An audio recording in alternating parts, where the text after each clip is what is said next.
He walked into court smiling. Not nervous, not scared. Smiling, while the victim's grandmother sat just feet away, gripping a photo of her granddaughter from before the attack, before the wheelchair, before the silence, before everything was taken.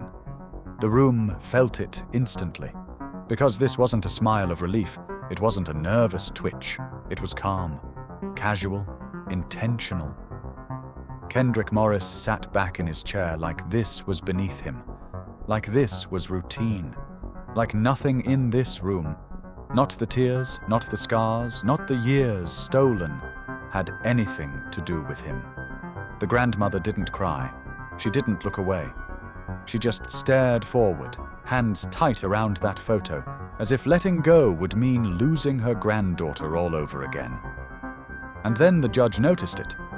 A pause, a shift in tone. That moment when authority stops pretending this is just procedure. The judge leaned forward.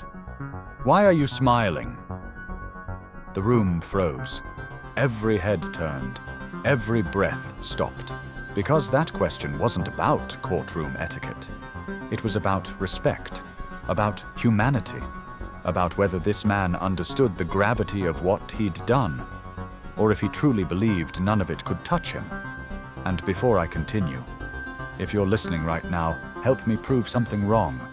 My mother once told me I wouldn't even reach 1,000 subscribers, but I believe stories like this deserve to be heard.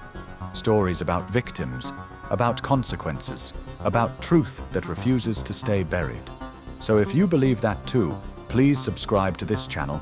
Help show her and everyone else that these stories matter, that these lives matter, because when we tell them, we keep breathing life into stories that were never meant to stay silent.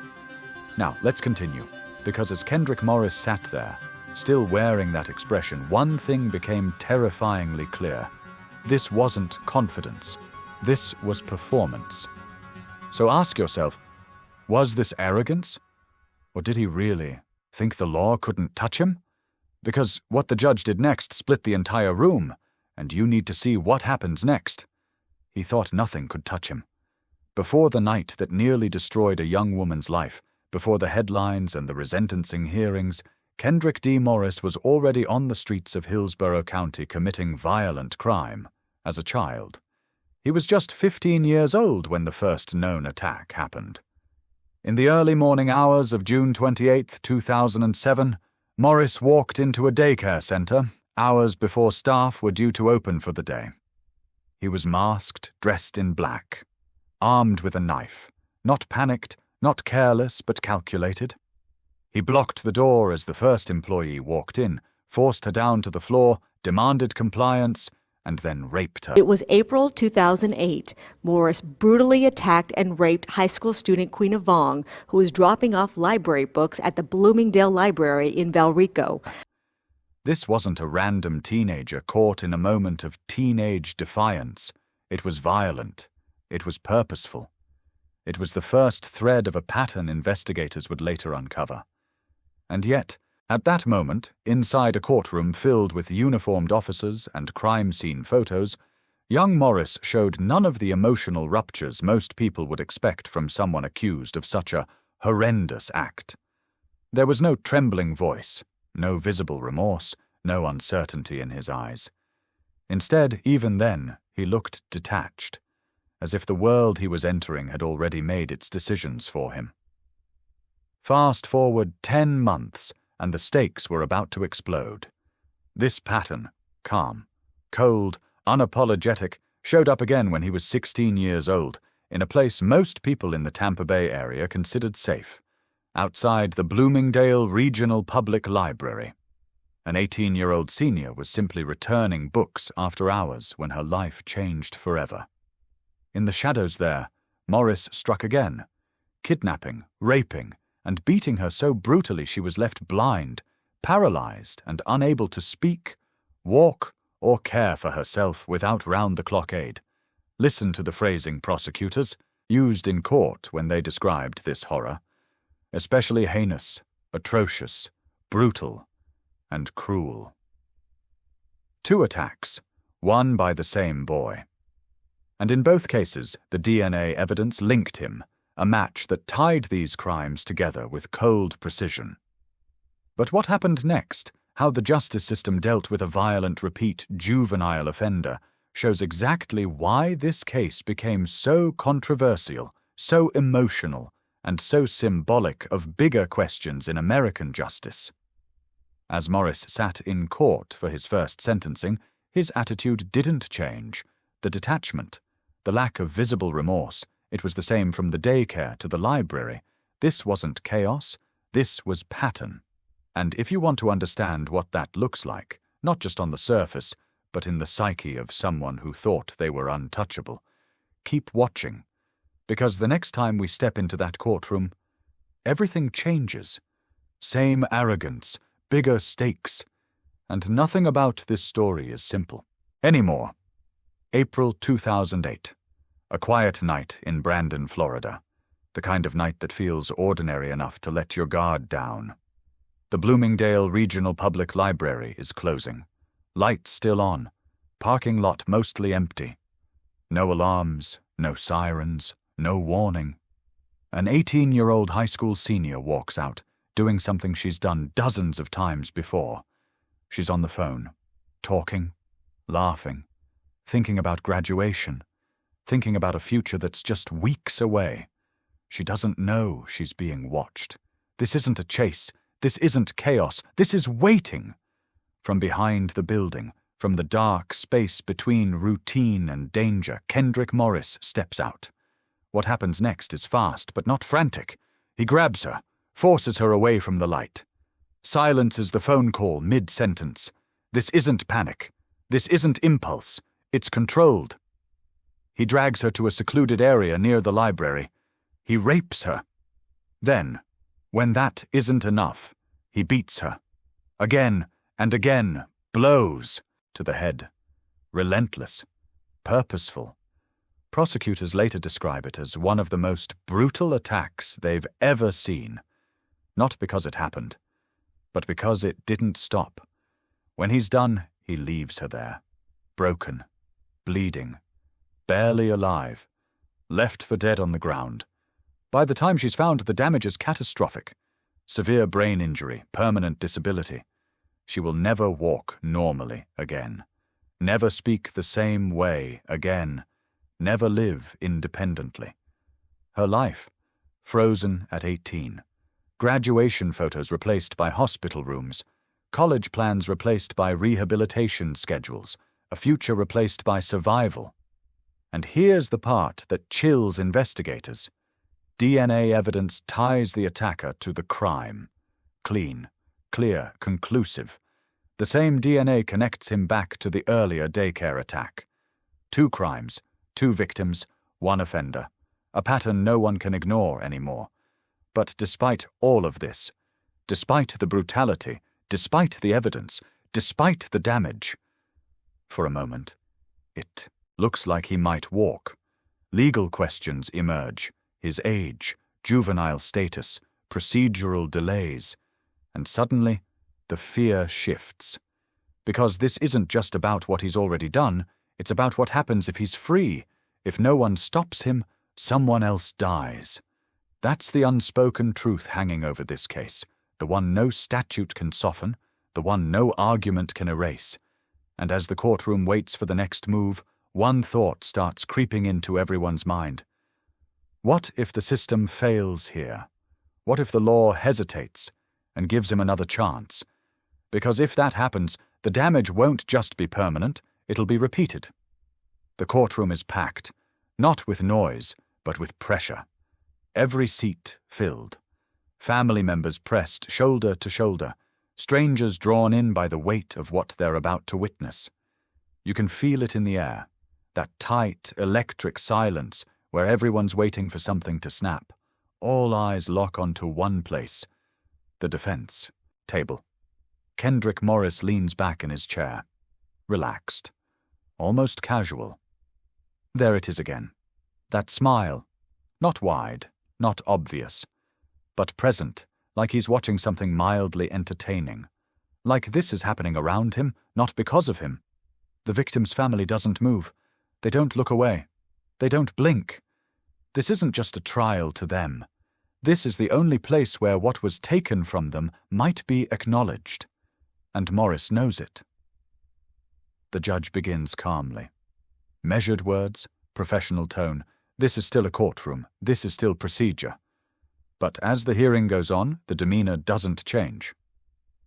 Morris shifts, smiles, leans back further. Unbothered.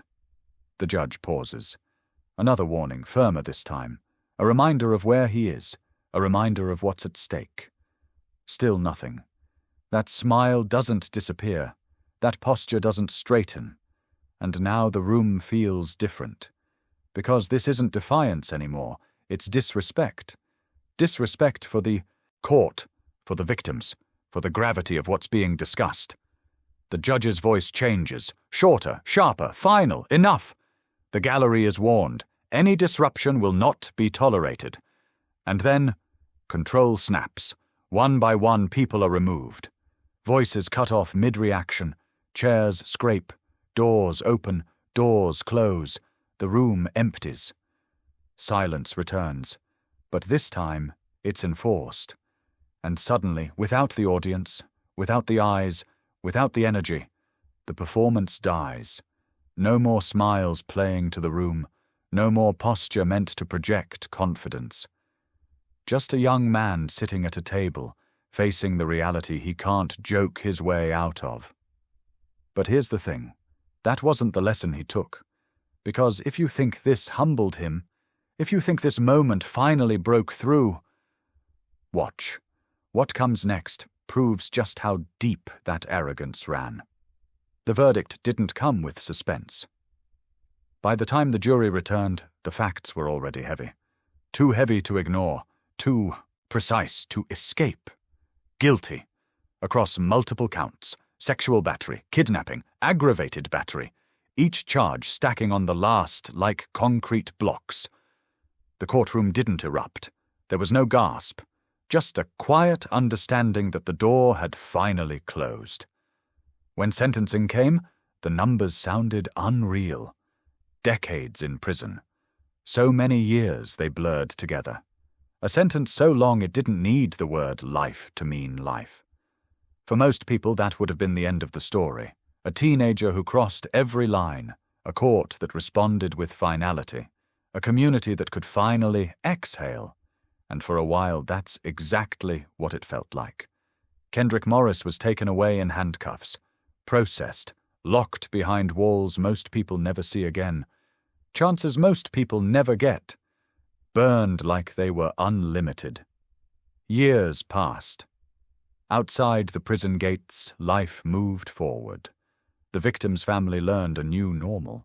Hospitals replaced holidays, care schedules replaced, dreams. Inside, Morris aged, from teenager to young man to inmate. And then, quietly, everything shifted. Because the law changed, not because of him specifically, but because the country began rethinking how it punished juveniles, how much weight youth should carry, whether someone who committed horrific crimes as a minor should ever be denied the possibility of release. Court rulings followed. Appeals reopened doors thought to be sealed. And suddenly, a name that hadn't been spoken in years reappeared on a court docket. Kendrick Morris was coming back. Not for a retrial, not to argue innocence, but to ask for something far more controversial. Another chance. Years pass, and he's back. Back in the same courtroom. Back before a judge. Back forcing the system and the victims to relive everything. Only now the question wasn't what did he do? It was what does justice look like now? And the answer to that question was about to divide the room all over again. The tension resets the moment his name is called again. Not because the facts have changed, not because the damage has healed, but because the law has. Across the country, courts begin re-examining how juveniles are sentenced.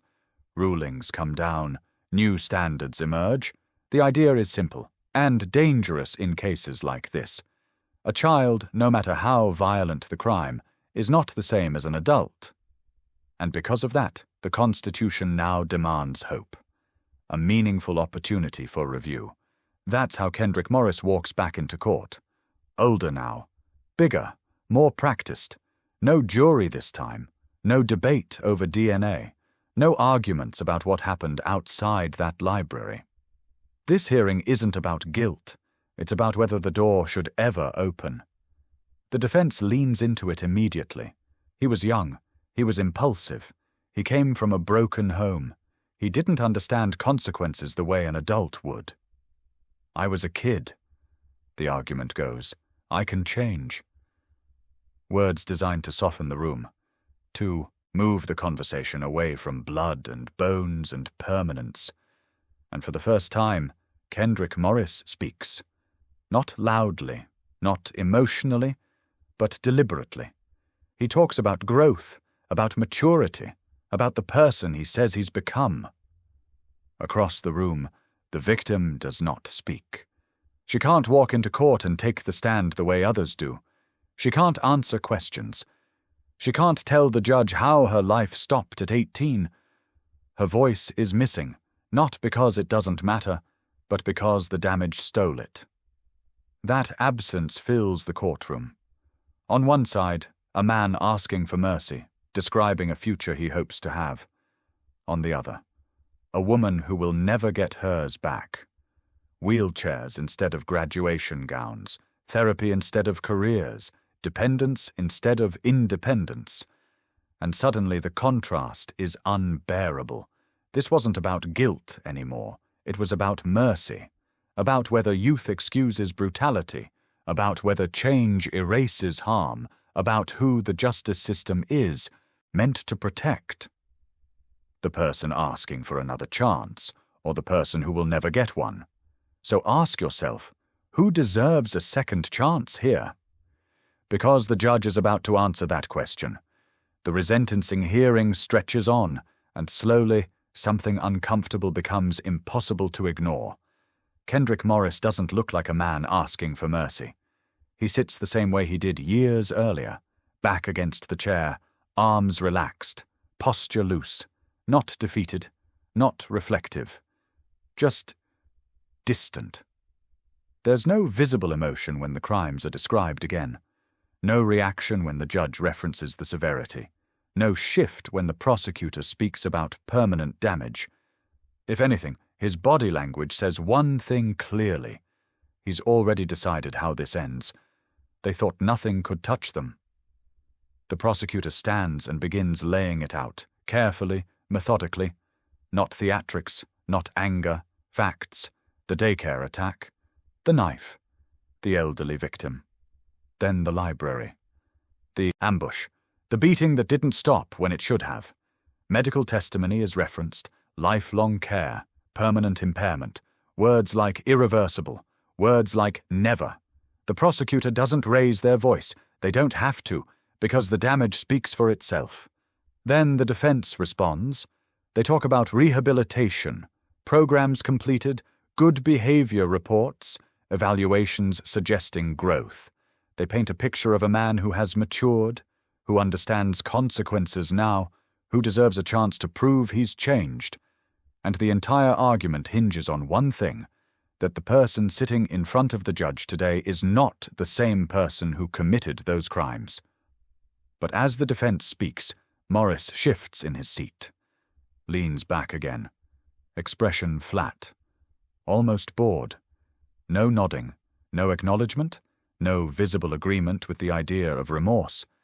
It's subtle, but it's there, and the judge sees it. The judge watches the defendant more than the attorneys now, watches the posture, the timing of the glances, the absence of reaction when the victim's condition is mentioned. This isn't a man haunted by what he's done. This is a man waiting for the system to work for him again. And that's when the room realizes something no expert report can cover. No amount of programming can teach accountability if the person doesn't believe they owe it. And then the room realizes he hadn't changed. Here's what the defense didn't expect. The case they were making was being undone in real time, not by evidence, not by testimony, but by the man they were asking the court to trust. And the judge is still watching, closer than ever. The tone changes the moment the victim's family is invited to speak. No arguments now, no legal framing, no strategy, just reality. A family member stands and describes what life looks like now, day after day, year after year, how mornings begin with assistance, how nights end with monitoring, how independence is no longer a concept but a memory. They talk about feeding, about lifting, about constant care. They talk about watching someone who once had plans, college, work, travel, now needing help to do things most people never think about. This isn't a story about one night. It's a story about every day since. They describe birthdays that feel hollow, holidays that come with medical equipment, moments that should be joyful but are wrapped in exhaustion and grief. No anger in their voices, no theatrics, just truth. The courtroom goes completely silent. Not the tense silence from before, but the kind that settles in your chest. The judge listens without interrupting, doesn't rush, doesn't look away. This is the weight of it. Not the sentence, not the years, not the statutes, the aftermath. And then one line lands harder than anything else said that day. This sentence didn't end.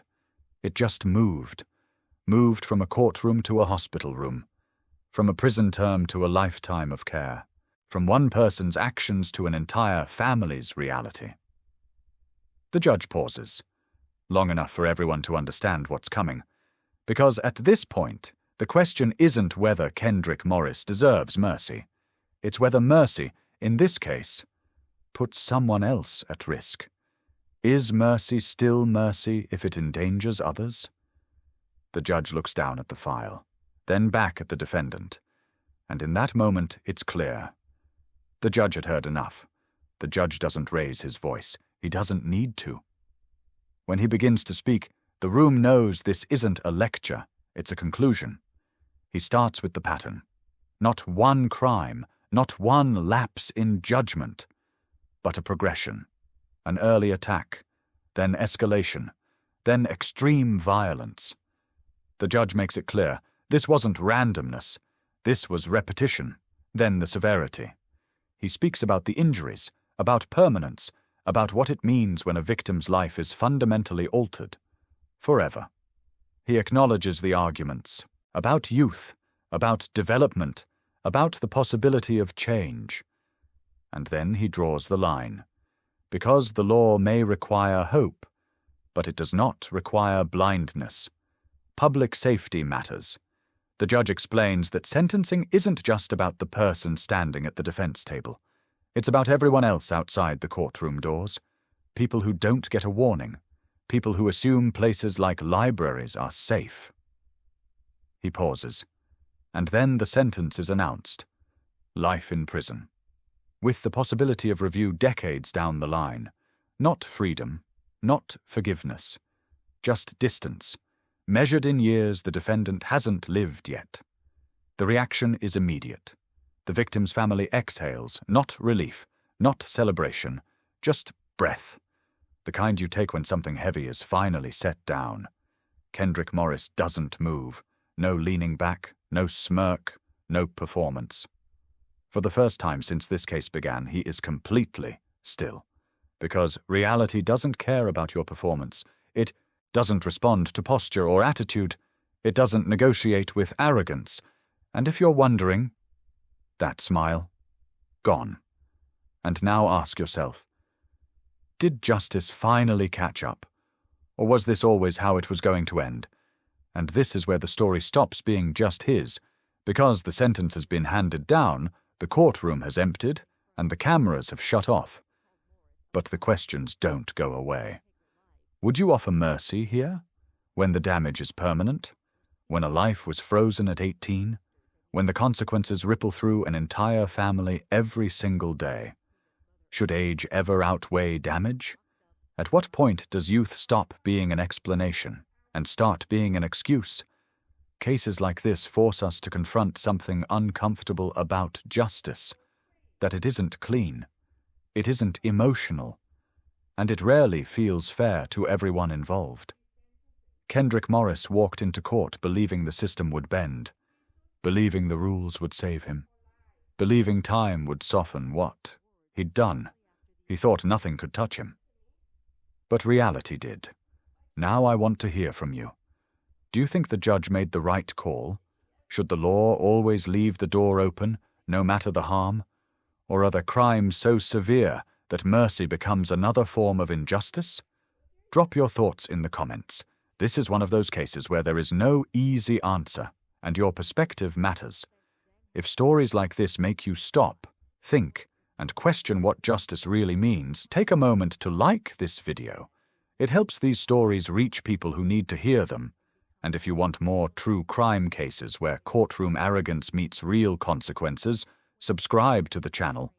Because there are more stories like this, more victims whose voices deserve to be heard, and more moments where the truth refuses to stay buried. He thought nothing could touch him, but the court proved otherwise, and the next story is already waiting.